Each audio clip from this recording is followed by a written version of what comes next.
एक बहुत कंजूस आदमी था, गंगा जी नहाने नहीं जाता था इसलिए कि कहीं पंडित कुछ मांग ना ले। एक बार गांव के सब लोगों ने कहा कि सुनो जी, माघ का महीना चल रहा है, सब लोग नहाने जा रहे हैं, तुम भी प्रयागराज चले जाओ, नहाए एक डुबकी तो लगाओ, सारी जिंदगी होगी तुम गंगा नहीं नहाए। तो सबने जिद की, पत्नी ने भी कहा जाओ। तो वो चुपके से गया। पहले तो देखा कहाँ भीड़ ज्यादा है और कहाँ भीड़ बिल्कुल नहीं। तो वो गंगा के किनारे चलता चलता चलता सब जगह भीड़ थी, माघ का महीना था। अब वो चलता चलता शमशान घाट पहुंच गया, यहां भीड़ नहीं है। बोले यहां नहा लो तो यहां पंडा आएगा नहीं, नहीं तो पंडा नहा और पंडा खड़ा, चल निकाल कुछ दे, मेरे हाथ से पूजा करा, चल।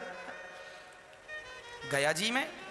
अब बड़े प्रेम से वो शमशान में सोचा यहां कुछ नहीं है, कोई पंडों का झंझट नहीं है, कपड़े उतारा, चुपके से धीरे धीरे गया, कोई देख ना ले। वो बड़ा पैसे वाला था पर कंजूस बड़ा था। तो शमशान में जाके डुबकी गंगा जी में लगाया और भगवान शंकर तो शमशान में भी राजते हैं। शंकर जी को लगा जरा आज इसके साथ थोड़ा खेला खेली कर लें। तो भगवान शंकर ही पंडा बन के आ गए। जैसे ही वो डुबकी लगाया और डुबकी लगा के ऊपर उठा तो शंकर जी खड़े, हाँ यजमान जी निकालो। अब वो घबरा गया, अरे तुम कहां से आ गए? अरे बोले हमारा ये ठेका है, यहां जो भी नहाता उससे हमें वसूली करनी होती है, चलो ले आओ। नहा लिया आपने, लाओ। अरे हम इसीलिए तो नहाए शमशान में कि कुछ देना ना पड़े। ना ना, यहां तो देना ही पड़ता, शमशान ही, यहां से तो बच के कोई जाता नहीं है। अच्छा बताओ कितना लोगे? शंकर जी बोले देखो हम वैसे लालची तो नहीं है, पर तुम दो, कितना दोगे ये बताओ? उसने बोला 1 पैसा दूंगा। हाँ हाँ, शंकर जी बोले चल मैं 1 पैसे से खुश हूं, चल ला। अभी नहीं लाया, कुछ नहीं हूं, उधार 1 पैसा दूंगा, वो भी उधार। तो शंकर जी बोले ठीक है, तो लिखवाओ फिर अपना एड्रेस वगैरह यहाँ। शंकर जी ने रजिस्टर में नोट किया, कहाँ के हो? फलानी गली, मकान नंबर फलाना। हाँ यहाँ के हो? हाँ सही है। हाँ मोबाइल नंबर? नहीं, मोबाइल रखता ही नहीं। अब वो उधारी का बहाना था बचने का, वो चला घर। और जैसे ही घर पहुंचा तो शंकर जी तुरंत दरवाजे के पास खड़े हो गए। हाँ यजमान जी 1 पैसा निकालो। दरवाजा खोला पत्नी ने, क्यों? फलाने जी हैं? हाँ हाँ हैं। तो उनसे बोलना कि 1 पैसा हमारा उधार है तो दें। पत्नी गई, क्यों जी आपसे कोई 1 पैसा लेने आया उधार? क्या लिया आपने? अरे लिया दिया कुछ नहीं, नहाया उसका 1 पैसा है। तो यजमान जी ने पत्नी से कहा सुनो कह दो कि घर पे नहीं है, जा। अब पत्नी गई, बोले मैं अभी तो कह के आई हूं कि घर, अरे कह देना मैं भूल गई थी। अच्छा पत्नी गई, सुनो जी महाराज हमारे पति तो घर पे है ही नहीं, कहीं गए। अच्छा कोई बात नहीं, जब तक नहीं है तब तक तुम जो बनाई हो सो दे दो, हम खाएंगे, इंतजार हमारा तो कोई है नहीं, यहीं बैठेंगे। अब पत्नी को लगा ये भगवान ये खाएगा, और तुरंत दौड़ी दौड़ी गई, क्यों जी 1 पैसा नहीं देते तो वो खाने का भी बोल रहा है खाएगा भी। तो यजमान जी बोले अच्छा एक काम करो, बोल दो कि पति की तबीयत खराब है। पत्नी फिर गई, सुनो जी हमारे पति की तबीयत खराब हो गई, अभी जाओ बाद में आना। अच्छा तबीयत खराब हो गई? अरे हम डॉक्टर भी हैं, वैद्य भी, लाओ कहां था भाई? अब पत्नी फिर आई, सुनो जी कह रहा तुम्हारा इलाज करेगा।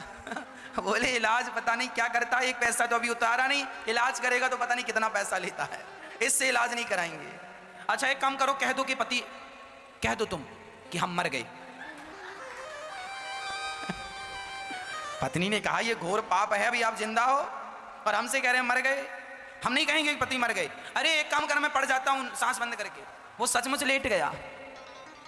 अब जब लेट गया तो पति ने कहा सुन ऐसे ना जा, जरा रोती रोती जा, ये सुनेगा कि मर गया तो चला जाएगा, 1 पैसा तो बचेगा। अब वो मरने का नाटक किया और पत्नी रोती, महाराज महाराज बीमार थे, पता नहीं क्या हुआ, प्राण निकल गए। अच्छा शंकर जी बोले मर गया? हाँ। अच्छा एक काम करो तुम घर में अकेली हो ना? हाँ। बोले मर गया तो उठाएगा कौन? मैं गांव वालों को बुलाता हूँ। अब भगवान जी ने, शंकर जी ने सारे गांव वालों, सुनो सुनो यजमान जी मर गए, सुनो सुनो यहाँ आओ, ये फलाना मर गया, जरा आओ। अब सारा गांव इकट्ठा हो गया सब इकट्ठा, वो पड़ा है और पत्नी की तरफ बार बार यूं यूं करे, अभी है कि गया? अरे वही तो लाया गांव वाला को, कहाँ गया? थोड़ा देर मरी पड़े रहना। अब वो पड़ा मरा और गांव वाले अर्थी तैयार कर रहे हैं। हाँ वो रो रही है और भगवान शंकर मुस्कुरा रहे हैं, कितना कंजूस है, मर गया पर एक पैसा नहीं दिया इसने। अब गांव वाले बोलो देर ना करो, उठाओ, उठा के अर्थी पे, उस पे अर्थी पे रखा। अब ले जाने लगी तो पत्नी ने पकड़ लिया, नहीं मरे नहीं मरे नहीं मरे, मत ले जाओ। अब गांव वाले बोले राम राम, बड़े दुख में इतनी पागल हो गई, कहती है नहीं मरे। हाँ हाँ दुख में आदमी ऐसी कहता नहीं मरे। अब वो माताएं महिलाएं पकड़ पकड़ के, बहन सब में सब यही कहते नहीं मरे नहीं मरे। तुम सही कह रही हो पर मर गए, अब क्या करोगे? अब उसको पकड़ लिया। अब वो रोती रोती कहे, क्यों जी आप ही क्यों नहीं कह देते हम नहीं मरे? अब गांव की महिलाएं उसको बिठाए और बढ़िया कह रही हैं, सुन सब ऐसे ही करते हैं, जब जिसके घर ऐसा होता ना, तू सच भाव में डूब रही है, मर गए हैं तो तुझे विश्वास नहीं हो रहा, सबको ऐसे ही लगता, किसी को विश्वास होता ही नहीं। अरे हम मजाक नहीं कर रहे, वो नहीं मरे। क्यों जी आप ही क्यों नहीं कहते कि हम नहीं मरे? पर वो काहे को कहे कि मैं नहीं मरा? उसे लग रहा था कि ये कब जाए और कब मैं उठ के बैठ जाऊं। पर शंकर जी आगे आगे। अब गांव वाले लेके चले। अब ये पत्नी बड़ी परेशान है, हे भगवान सचमुच ना फूक दें लोग। अब वो शमशान तक पहुंच गया, लेटा लेटा सांस रोके रोके, धीरे धीरे सांस लेता। चिता सजाई गई और चिता पे रखा गया, फिर भी उसने नहीं कहा कि मैं नहीं मरा। तब शंकर जी ने कहा, यजमान जी अब आग लगाने का नंबर है, अब मौका नहीं मिलेगा, अब बताओ लगा दें? फिर भी वो आंख ना खोले। तब शंकर जी समझ गए एक नंबर का कंजूस है ये। तब शंकर जी बोले, अच्छा मैं किसी के भांग धतूरा से प्रसन्न होता हूं, आज मैं तेरी कंजूसी से प्रसन्न हो गया। चल बोल तुझे क्या चाहिए, क्या चाहता है? तो उठ के बैठ गया। बोले देना ही है तो कुछ मत दो, जो एक पैसे को कहा था वही छोड़ दो, वही छोड़ दो। शंकर जी ने कहा जा छोड़ा। वो अपने घर चला गया शंकर जी। तब से शंकर जी को भोला भंडारी कहने लगे, बड़े भोले हैं शंकर जी, उसको भी मिल ही गए।